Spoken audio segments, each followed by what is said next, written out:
Drinks, food, art, fun. This is Hops and Spirits Kentucky. It is definitely festival season. I swear all of our communities across Kentucky are getting people out and about to enjoy and explore our great communities. We had the Beer Cheese Festival in Winchester this past weekend, in Midway, the Bourbon and Blues Festival. So a lot going on. Hopefully you can get out and enjoy one of those because, like I said, they're a ton of fun, and you get to explore a lot of places that you maybe might not visit very often, so I highly recommend it. But before we get into our episode with Howler Head, what's pouring? Some news and notes from around Kentucky. Ramsey's Diners in Lexington announced on Facebook their Tates Creek location will be closing after 32 years on Thursday, June 22nd. Employees will be allowed to transfer to their other locations around Lexington, which include their Helmsdale, Zanedale, Harrodsburg Road, and beginning in early August, a new Masterson Station location. The new Masterson Station location will be a larger one than any of the other Ramseys and will feature a drive-through for carry-out. For those looking for a fun Father's Day experience, RD1 is hosting a special bourbon tasting experience for you and Dad at its Distillery District location in Lexington. This 4 bourbon flight tasting will be led by the father-son duo and RD1 executives Mike and Chris Tedderton. You're bound to hear some good behind-the-scenes story here and get some up-close father and son chat as well. Cost is about $30 per person. Includes the bourbon tasting, small bites, and 2 cocktails. Tickets are available online under the events calendar at RD1Spirits.com. And more bourbon news. Log Still Distillery, founded by Wally Dant and cousins Lynn and Charles Dant, recently announced the launch of its single barrel selection program. The single barrel selection program includes a private distillery tour and a guided tasting of multiple single barrel selections, including Monk's Road Bourbon and Rattle and Snap Tennessee whiskies. To learn more or to schedule a visit logstilldistillery.com. Bardstown Bourbon Company's Summer Patio series is underway. The series includes live music, food, and drinks. Reservations are not required but recommended. The event happens every other Friday, with the next happening on June 23rd starting at 5 p.m. rain or shine. The series runs through August. For more information, visit bardstownbourbon.com. And then starting Wednesday, June 21st, Manchester Music Hall in Lexington's Distillery District invites all to a new free event, Manchester Music Hall Summer Sessions. The series runs through August 30th. There's no cover charge and tickets aren't required. The first session is on the 21st, featuring Dustin Collins as the host. You may have heard him on our Bar Conversations podcast. And performances by Caleb Cecil, Sarah Beth Terry, Jake Ellis, and Austin Reynolds. Sounds like that would be a good way to get up to date with some of the artists that you might be hearing and seeing around Kentucky. Up next, though, is our Q&A with Howler Head Whiskey and Simon Hunt. You'll find out exactly how this ties back to Kentucky, and it'll make perfect sense. Enjoy. Remember to check out Hops and Spirits on social media at Hops Spirits, all one word, on Instagram, TikTok, Facebook, and Twitter. You can also find Hops and Spirits on YouTube and at hopsspirits.com. Joining us for our Q&A this week, he's in London. The brand may be international, but you'll find out how it connects to Kentucky here on Hops and Spirits Kentucky. Welcome in the CEO of Catalyst Spirits, Simon Hunt. Hi there, Jonathan. Thanks very much for having me. I appreciate it. And we'll get into the connection to Kentucky because it makes a ton of sense once we get into it with Howler Head. But before that, I always open up with the little Cliff Notes version. Tell us a little bit about yourself, not too much because we got stories to share, questions to ask. Totally. Look, I'm a bit of a mix of everything. Look, I grew up half in Australia, half in the UK, but I've spent a lot of time in the States. My wife's from Tennessee. My 3 kids were born in the US. We lived there for 10 years. But so I'm back in London now, and I've been in the drinks industry for 30 years. I've worked in some of the biggest companies, the Diageos and the Pernod Ricards. My last job at a bigger company was the chief executive of William Grant & Sons, a company behind brands like the Balvenie, Glenfiddich, some really interesting single malt plays, Grants, Hendricks, things like that. And then I stepped down from that about 2 years ago and set up Catalyst Spirits. So you've done a little bit of everything is what it sounds like, but I'm always curious, how does one get into the spirits industry? Because I don't feel like that's, when I went to school, I think when others went to school, that wasn't like an option that they gave us of where you could end up. It's funny on this. I get invited back to some of my old schools saying, could you come and do a career day and explain to a bunch of, in this country, 18-year-olds, that'd be 21 and for you guys, about what it's like to work in the drinks industry. And clearly I'm normally oversubscribed, to put it that way, because it's not your usual career option. Look, I started out in this. I was at university, and when I was at university, I had various jobs, and one of them was actually I was working for a catering company, so I was already doing some stuff in hospitality. But then I started running theme nights at nightclubs in London, and through that, I just got into the industry. And I tried really hard, and I think my parents would have liked it if I'd have followed some of these other things of going off. And I tried banking for a summer, and I tried, some other consumer goods categories, and I just came back to it. I think it's one of those categories that it's a little bit in your blood. And if you're sociable and you like going out, there aren't many jobs where you can be in a bar at 2 o'clock in the morning and still be working. And that was one of the things that attracted me to it. And then, so I think you'll know from other people you've talked to, once you're in this industry, it's hard to get out because it's great fun and got great people. Well, and you've done a lot of cool things. You mentioned you're from Australia, live in London, but you love bourbon. How did that happen? Yeah, it was funny actually. I started my career at Diageo, and through that, ended up getting exposed to kind of really the whiskey world, but it was so dominated by Scotch and particularly by Johnny Walker. It was only when I was working with Allied Domecq, the company that used to be behind Maker's Mark. And I've got a great story about kind of being introduced into Kentucky. I would have been, I think, 29. And it was a funny story. So at the time, I think Makers was just starting to really ramp up. And so supply was really tight. But the board at Allied Domecq knew that there was this big opportunity for makers around the world. And I was given the task to get in the plane, fly from London to meet with Bill Samuels, to convince him to take some of his maker's juice and blend it with something else and create an export makers. And so on paper, this all made great sense. And the board said to me, look, I think you're going to have a tough time. And a couple of people said to me, he's pretty tough on this stuff. So good luck, you're going to need it. So I flew over and I got off the plane and met him at the distillery. And Bill used to have this thing. I don't know if you've heard this from other people. Bill used to give you what he called a personality test, but it was actually an intelligence test. So he'd give you this thing you had to fill out. And basically, for the first half an hour of being there, I filled out this form and he went off and marked it and came back and he went, yeah, you're all right, which I think meant, you're good enough for me to talk to. So we sat there on the distillery and wandered around, and we talked for probably 3 or 4 hours about the process and the history and the family and the flavors and where it all came from and the effective temperatures and all this fabulous stuff around makers. And I still hadn't started saying to him, look, is there something we can do on this export version? And so he said, listen, we'll carry on our conversation at dinner. So we went back to the hotel, changed, went out to some steak restaurant. And I was building up the confidence to say to Bill, hey, Bill, listen, we've got to, we really do need to do this. There are markets around the world. It'll work. This is going to be great.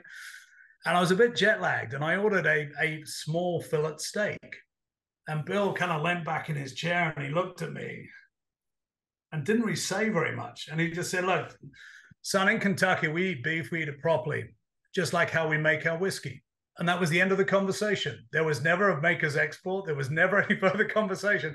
That was it. So that was nearly 25 years ago now. So yeah, I've been passionate about the authenticity in Kentucky for a very long time, directly as a result of Bill, I think. I love that. I love that. There is something to it. As you got more involved with bourbon and things like that, what was it like to see that industry? Because it's had a crazy run, probably since in those 25 years. It was not exactly booming in the 80s, 90s, early 90s, things like that. Then it began to take off, and it's a whole different animal now. So what's it been like to look at all of that? Yeah, look, it's really interesting. I remember at the end of the 90s, actually, everyone was referring to this bourbon lake, all this maturing stock. What was everyone going to do with it? I mean, now if you had a time machine, you'd go back and you'd buy all of it and get as much as you possibly can. And I think everyone would be very excited by that. But I think what's been interesting is that, if you look at the development and the benefit of the roles I've done, I've worked in Canadian, I've worked in Irish, I've worked in Japanese, I've worked in Scotch, I've worked in bourbon, which means you'll be able to see how the whiskey market around the world, and it really is a world market now, has developed. And you've seen that there are patterns that seem to evolve. And whereas before you used to be able to say, look, I think based on certain factors, Spain will start becoming more of a bourbon market in 4 or 5 years, and you're reasonably accurate at predicting consumer behavior. What's happened is through social and through digital, all the trends that used to take years now take months, days, or literally hours in terms of moving that through. And I think that's had a profound effect on bourbon and also the appeal of bourbon around the world. And to see the resurgence in the US and led by the US, but then to see it expand internationally, it's a completely different market than it was going back 20 years ago. I think the innovation has been really interesting. I think you're continuing to see the big brands get more and more creative because they're forced to by a lot of these smaller players coming in, doing interesting things, interesting finishes, experimenting with wood, different mash bills, and really building up a category that was, reasonably straightforward on some big pillar brands. And suddenly you've got all this interesting innovation around it. It's been fascinating to watch. One of the things on this in the industry is you always know the categories go up and they have a tendency to then come down again over time. But the future for bourbon at the moment looks incredibly bright. Look at the growth rates around the world and even outside of the US. It's really encouraging for everyone involved. Well, and it's something that you're involved with, and you're part of Catalyst Spirits, which has Howler Head. How did you get involved with them, and why kind of maybe take that step after working with some really big boys there for a while? Yeah, I think, look, I was this chief exec of William Grant for nearly 5 years. And I reached a point where it was like time for me to go and do something on my own. And my passion has always been brands and consumers and doing interesting things. And so I set up Catalyst Spirits about 18 months ago, nearly 2 years ago now, actually.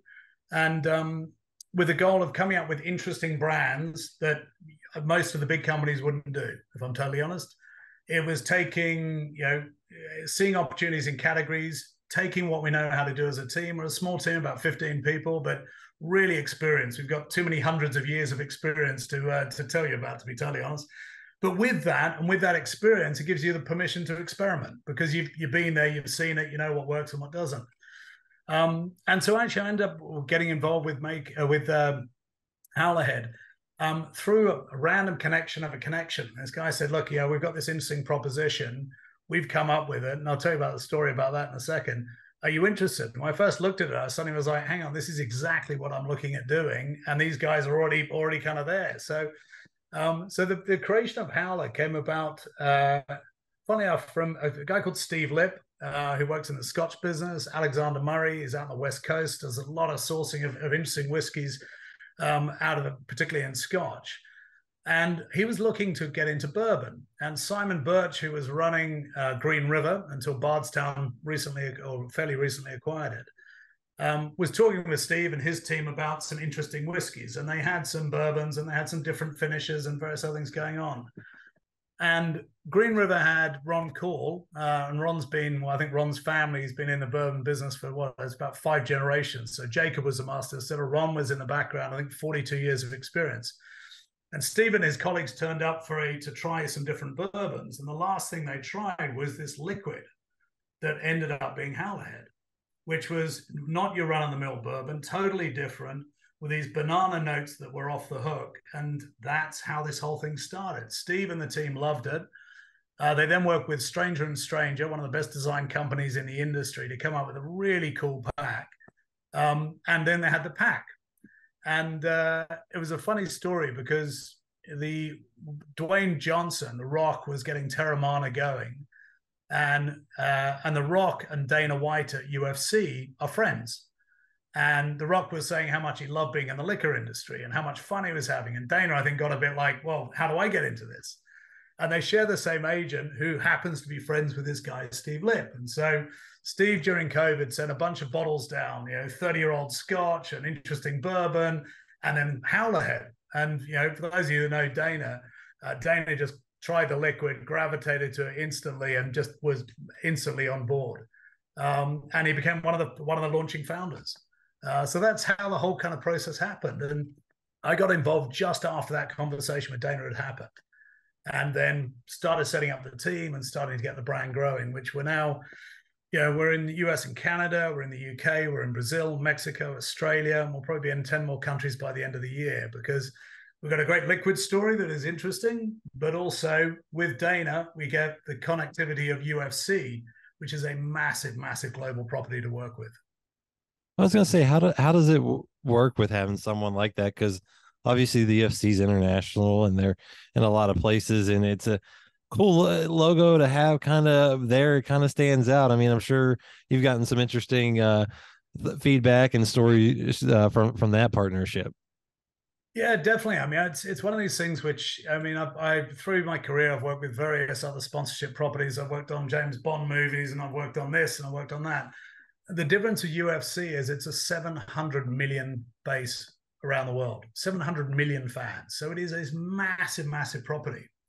And within that, you've got athletes from 160 countries. So every country has their own heroes to get behind.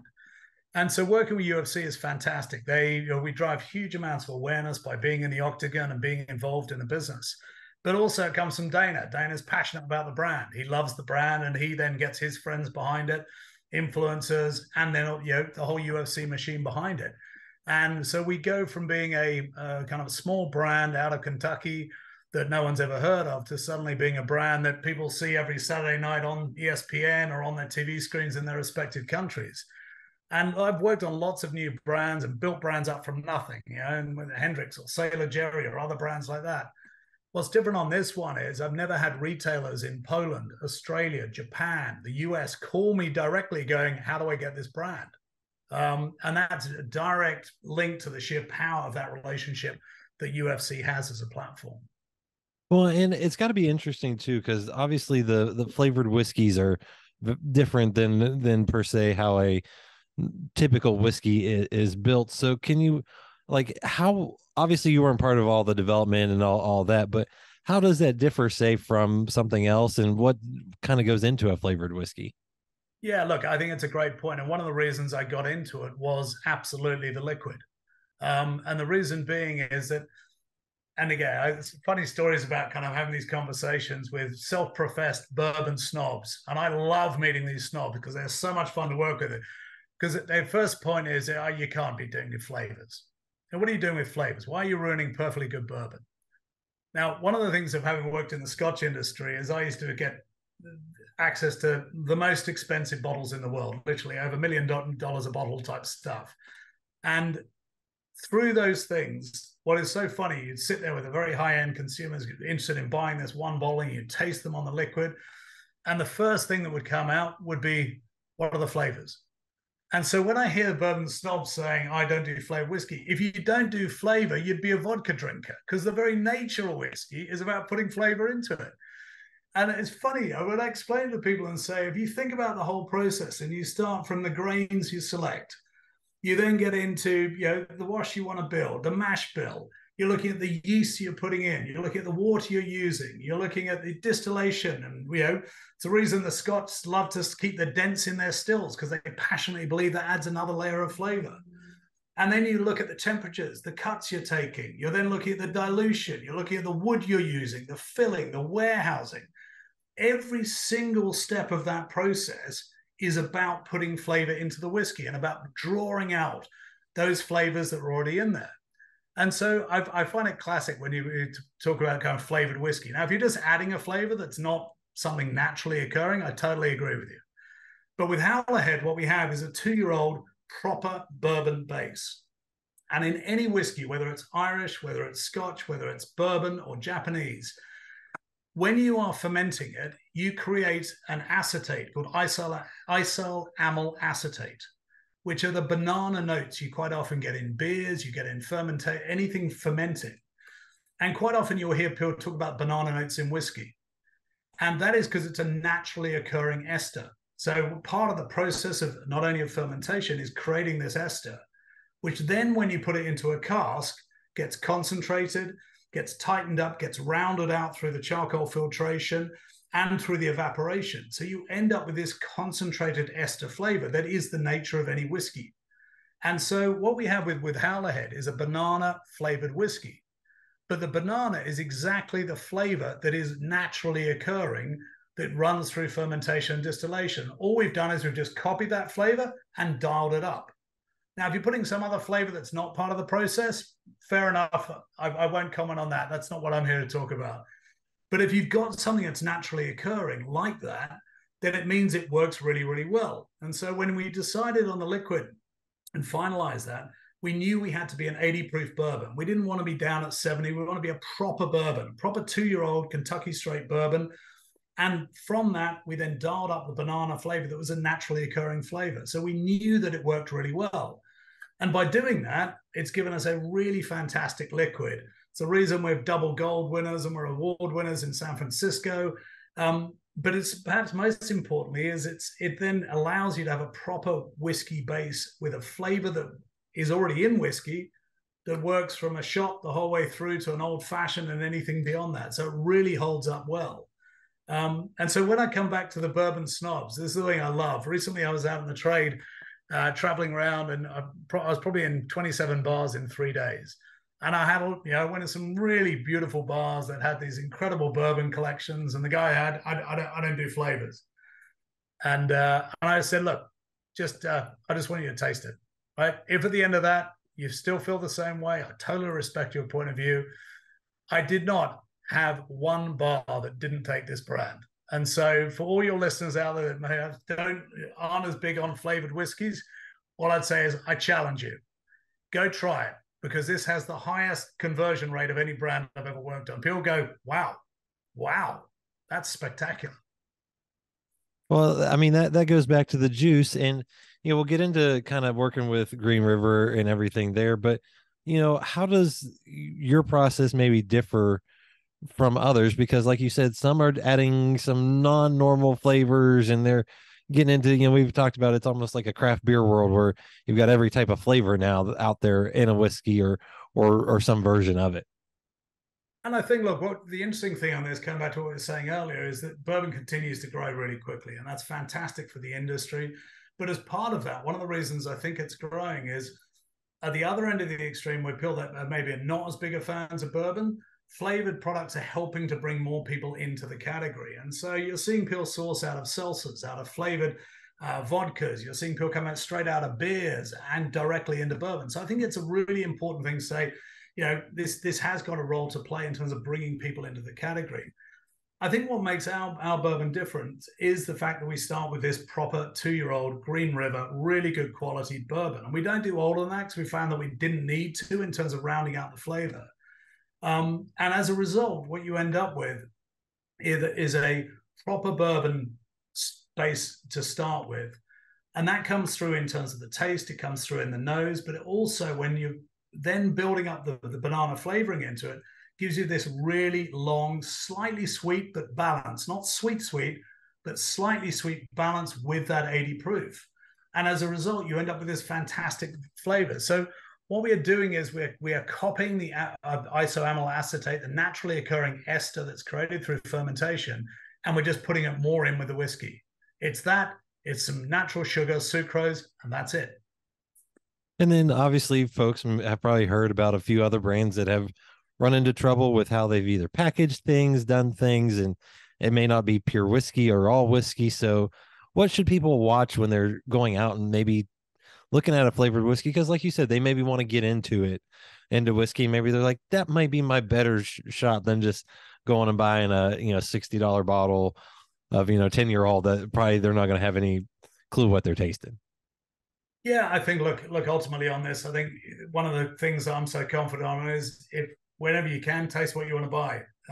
And that's where we're so confident. Last year, we ran about 35,000 consumers through tasting programs at retail across the US. And this brand had the highest conversion rate I've ever had, where people try it, they buy it. And so that's the first thing. And the reason I say that is it means you can get people trust their gut. People buy what they like. And if it tastes good and it smells good and it holds together as a proper bourbon with this interesting flavor kind of to it, then it works really well. So look, I'm always conscious of everyone in the industry needs to look after their own brands. But I think, look, it comes down to the questions I would have is a naturally occurring flavor in the whiskey process? If it's not, then make a different decision. Is it a proper 80 proof 2-year-old Kentucky Straight Bourbon or not? And they've got a label on that to see if it is. If it is, then there you go. Is it from a distillery that I've heard of and then, that I feel good about? And can I go online and find consistent reviews of, I've tasted it and this stuff's fantastic? They're the things. You go down that path, then I think they'll be really pleased with buying a bottle of Howler. And like you said, the biggest connection is it is a Kentucky Straight Bourbon, which means it's aged in a barrel for 2 years, and obviously in the state of Kentucky. How did working with Green River go, and how does that partnership work for Howler Head? Yeah, I mean, look, the relationship was set up before I got involved, as I told you earlier. But I think the key thing, Green River makes really good juice. You know, when the distillery got back up and running and they started laying down the whiskey, as they continue to blow out their Green River 4-year-old, you're starting to see it in more and more states now. It's winning lots of awards. The core base bourbon is exactly what we're using. So I think that makes it very easy to be proud of kind of working with them. And look, they're great partners now. Bardstown's acquired them. So we work with the team at Bardstown very closely. And we're continuing to lay down whiskey for the future. The big challenge I have is how much am I going to need in 25 and 26 as we end up in, 30, 40, 50 countries around the world. That's part of the challenge that we've got.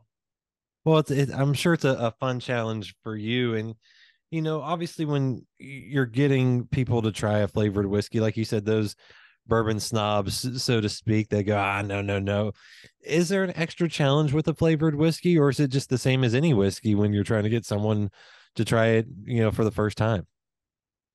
I think actually I see it slightly differently. I don't really see it as a challenge. I think because actually what you've got is it allows you to take all the stuff that people enjoy with a base bourbon. So whether it be neat or whether it be on the rocks or whether you're putting in an old fashioned or a mint julep or whatever you might be doing, if you've got a flavor that's naturally occurring, then it can work the whole way through all of those because it's already there. And all you're doing is dialing this up. So putting an interesting take on an old fashioned or espresso martini. I mean, literally, that's what I love about Howler is it can work the whole way across that.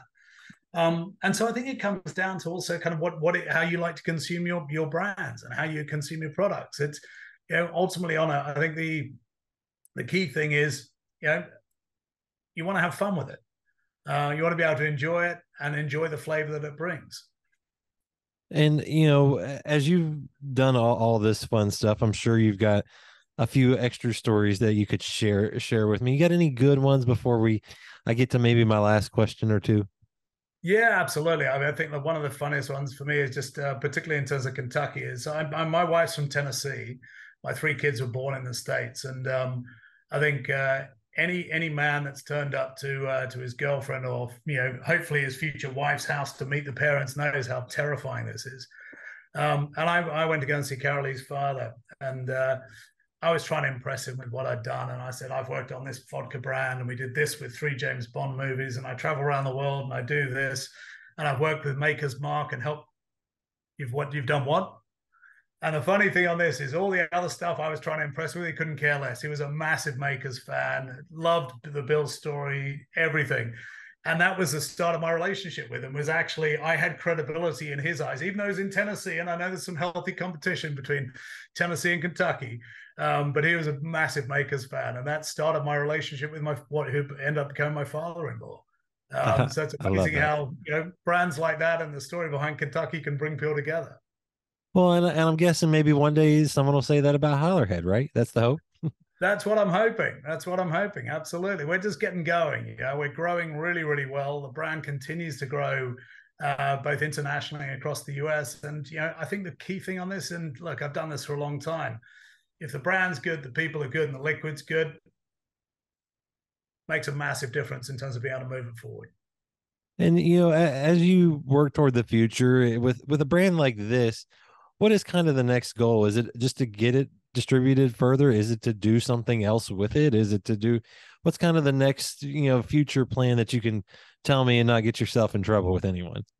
Yeah, I think, look, the number one thing we're trying to do is, if you follow us on Instagram, you'll see we've got about 100, I think across social, about 180,000 fans around the world. And one of the biggest questions I get is, when's it coming to Finland? When's it coming to Switzerland? When's it coming to China? When's it coming here? So the number one goal we have at the moment is just increasing the availability of the brand. And that's off the back of the relationship with UFC. We've got this huge awareness and people just want to try the brand. And so that's the first goal. I think the second one on this is then really taking this into a leadership position within flavored whiskey. We are unique in the fact that we are dialing up a naturally occurring flavor. And I think that does set us apart from other whiskeys that are out there. And it's one of the reasons we're so confident in terms of the liquid. So continuing that story and really getting people to enjoy the flavored whiskey, but from something that's naturally occurring. And then it just works in a totally different way. And I think that leadership position that we think is there, we'll continue to go after.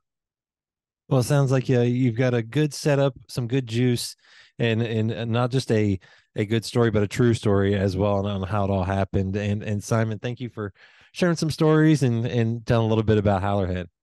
No, listen, Jonathan, thanks very much for having me. And I just challenge all your bourbon snobs out there. Go out and try it. I guarantee you're going to like it. Find more from Hops and Spirits at hopspirits.com. Thanks, everybody. Bye.